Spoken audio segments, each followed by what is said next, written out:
নমস্কার। শ্রী আম্মা ভগবান শরণম।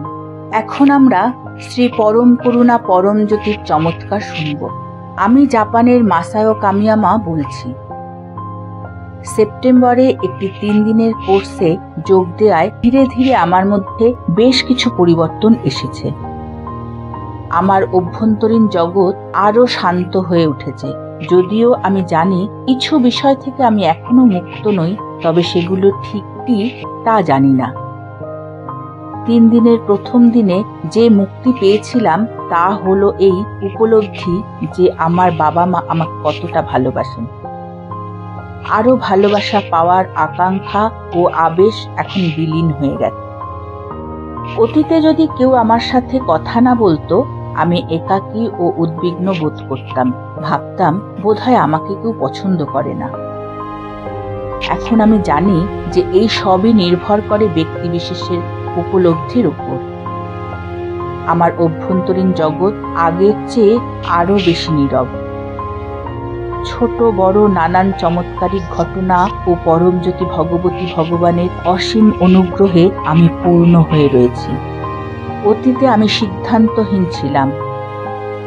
যা কাঙ্ক্ষিত ছিল তা বেছে নিতে বা তার মূল্যায়ন করতে পারিনি।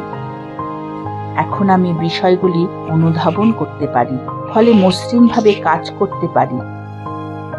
কাজের সময় কোনো অভ্যন্তরীণ সংলাপ থাকে না, আর তাই ফলাফল সর্বদা আশান্বিত হয়। 2010 সাল থেকে একজন দীক্ষা প্রদাতা হিসাবে আমি ভারত ও জাপানে বিভিন্ন কোর্সে অংশগ্রহণ করেছি।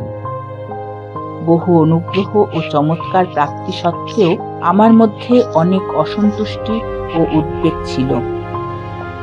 আগে মনের কাছে বাঁধা ছিলাম।